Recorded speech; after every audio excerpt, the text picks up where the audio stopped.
بسم اللہ الرحمن الرحیم قل هو اللہ احد اللہ الصمد لم یلد ولم یولد ولم یکن لہ کفوا احد صدق اللہ العظیم۔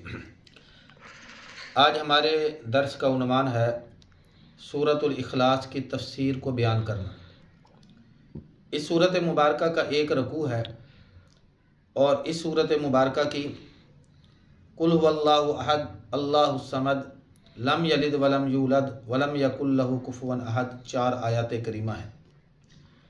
کتابوں میں اس سورت کے بہت سے نام لکھے ہوئے ہیں۔ اس سورت مبارکہ کا ایک نام سورۃ الاخلاص ہے۔ اس سورت مبارکہ کا دوسرا نام سورۃ التوحید ہے اور اس کا تیسرا نام سورۃ الاساس ہے۔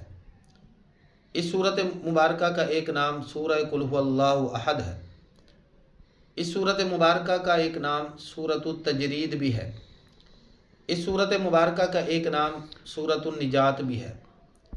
اس سورت مبارکہ کا ایک نام سورۃ الولایہ بھی ہے، سورۃ المعرفت بھی ہے، سورۃ النور بھی ہے اور بھی بہت سے نام لکھے ہوئے ہیں۔ دوسری چیز، اس سورت مبارکہ کی فضیلت۔ اس سورت میں عقیدہ توحید جو کہ ایمان کی بنیاد ہے اس کو پوری قوت سے رب العالمین نے بیان کیا ہے اور شرک کی تمام صورتوں کی نفی کر دی ہے۔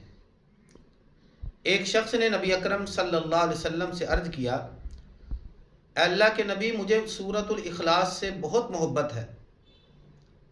تو امام الانبیاء سرکار دو عالم صلی اللہ علیہ وسلم نے فرمایا، یہ سورۃ الاخلاص کے ساتھ محبت کرنا تجھے جنت میں لے جائے گا۔ ایک مرتبہ آپ صلی اللہ علیہ وسلم نے صحابہ کو جمع فرمایا۔ جب سب جمع ہو گئے تو آپ نے فرمایا، میں تمہیں تہائی قرآن مجید سناؤں؟ سب جمع ہو گئے تو آپ صلی اللہ علیہ وسلم نے سورہ اخلاص کی تلاوت فرمائی اور فرمایا، یہ سورت 1/3 قرآن مجید کے برابر ہے۔ نبی اکرم صلی اللہ علیہ وسلم کا ایک اور مبارک ارشاد ہے۔ آقا دو عالم صلی اللہ علیہ وسلم نے ارشاد فرمایا، جو بھی بندہ خدا صبح اور شام قل هو اللہ احد پڑھتا ہے اور معوذتین پڑھتا ہے، قل اعوذ برب الفلق، قل اعوذ برب الناس، یہ اس کے لیے کافی ہے۔ اور ایک روایت کے اندر آتا ہے، جو بندہ قل هو اللہ احد پڑھ لیتا ہے، قل اعوذ برب الفلق، قل اعوذ برب الناس پڑھ لیتا ہے تو ہر بلا سے بچانے کے لیے کافی ہے، کوئی بلا اس کے قریب نہیں آئے گی۔ اور اس صورت مبارکہ کا شان نزول بھی کتابوں میں لکھا ہے کہ مشرکین مکہ نے سوال کیا کہ اے اللہ کے نبی، آپ کے خدا کا نسب کیا ہے، اس کا خاندان کیا ہے، قبیلہ کیا ہے، برادری کیا ہے، ان کی اولاد کے بارے میں بتائیں، اپنے خدا کے باپ کے بارے کے اندر بتائیں۔ جب انہوں نے یہ سوال کیا تو اللہ نے اپنے محبوب کو یہ صورت عطا فرمائی کہ اے میرے محبوب پیغمبر، آپ یہ صورت مبارکہ ان کے جواب کے اندر پڑھ کر سنا دیجئے۔ اور بعض تفسیروں میں یہ بھی شان نزول لکھا ہوا ہے کہ مشرکین نے آقا علیہ السلام سے سوال کیا کہ بتاؤ تمہارا معبود کس چیز کا بنا ہوا ہے، مٹی کا بنا ہے، سونے کا بنا ہے، چاندی کا بنا ہے، پیتل کا بنا ہے، پتھر کا بنا ہے، کس چیز کا بنا ہے؟ جب انہوں نے سوال کیا تو اللہ رب العزت نے یہ سورت مبارکہ اپنے محبوب کو عطا فرمائی کہ محبوب ان کے سوال کے جواب میں یہ سورت ان کو پڑھ کر سنا دیجیے۔ اللہ رب العزت نے فرمایا، قل هو اللہ احد، اے محبوب آپ بتا دیجئے وہ اللہ ایک ہے، اللہ احد ہے، اللہ رب العالمین تنہا ہے، احد ہے، یکتا ہے۔ اور پھر فرمایا اللہ الصمد، وہ اللہ صمد ہے، اللہ بے نیاز ہے۔ صمد کے بہت سے معنی علماء کرام نے بیان کیے ہیں۔ صمد کا ایک معنی ہے نڈر، جس کو کوئی خوف نہ ہو۔ اللہ صمد ہے، اللہ کو کسی چیز کا خوف نہیں ہے۔ صمد کا ایک معنی وہ ذات جو کھانے پینے سے پاک ہو۔ اللہ صمد، اللہ کی ذات تو کھانے پینے سے پاک ہے۔ صمد کا ایک معنی یہ ہے جس کی سرداری عروج پر ہو۔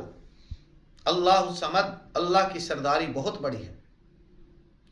اور سمد کا ایک معنی وہ ہے کہ تمام صفات اور تمام کمالات جس کے اندر کامل طریقے سے، اکمل طریقے سے ہمیشہ سے اس کے اندر موجود ہوں، کبھی اس سے جدا نہ ہو سکیں، اسے سمد کہا جاتا ہے۔ مخلوق کے فنا ہونے کے بعد پھر بھی جس کا وجود باقی ہو اسے سمد کہا جاتا ہے۔ اللہ نے فرمایا اللہ الصمد، اے محبوب ان کو بتا دیجئے اللہ الصمد، اللہ تعالیٰ تو صمد ذات ہے، بے نیاز ہے۔ اور پھر فرمایا لم یلد، اللہ کی صفات میں سے ایک صفت یہ ہے اللہ نہ اس نے جنا ہے، اللہ نے کوئی نہیں جنا، اللہ اولاد سے پاک ہے۔ ولم یولد، اور نہ اللہ کو جنا گیا ہے، اللہ والدین سے پاک ہے، اللہ کو کوئی باپ نہیں ہے، اللہ کی کوئی اولاد نہیں ہے۔ ولم یکن لہ کفوا احد، اللہ کا کوئی ہمسر بھی نہیں ہے، اللہ جیسا کوئی اور ہو، اللہ کی مثل کوئی اور ہو، اللہ کی طرح کسی کے اندر کوئی صفات ہوں، ایسا بھی تو نہیں ہے۔ ولم یکن لہ کفوا احد، اللہ کا ہمسر کوئی نہیں ہے۔ تو اس صورت مبارکہ نے عقیدہ توحید سمجھایا ہے، اس صورت مبارکہ نے اللہ کا تعارف کروایا ہے، اس صورت مبارکہ نے بتایا ہے کہ اللہ ایک ہے، شریکوں سے پاک، وزیروں سے پاک، مشیروں سے پاک، تن تنہ اللہ کی ذات، اللہ بے نیاز ہے، اللہ کو تمہاری عبادتوں کی ضرورت نہیں۔ لم یلد، اللہ نے کسی کو نہیں جنا، ولم یولد، اللہ بھی نہیں جنا گیا، ولم یکن لہ کفوا احد، اللہ کا ہمسر، اللہ کا مثل بھی کوئی نظر نہیں آئے گا۔ تو جن کے عقیدوں کے اندر فساد ہے، جو ایسے لوگوں کو کے سامنے سجدہ ریز ہیں، ان کو خدا بنا رکھا ہے، لیکن جب دیکھتے ہیں تو وہ خود بھی جنے ہوئے ہوتے ہیں اور ان کی بھی آگے اولاد ہوتی ہے۔ بھئی اللہ تو وہ ہے جو باپ سے پاک، جو اولاد سے پاک، کیوں تم ان کو خدا اور مشکل کشا سمجھتے ہو جو خود اولادوں والے ہیں؟ اللہ تو کسی کا محتاج نہیں ہے۔ تو یہ عقائد ہمیں اس صورت مبارکہ نے بتائے۔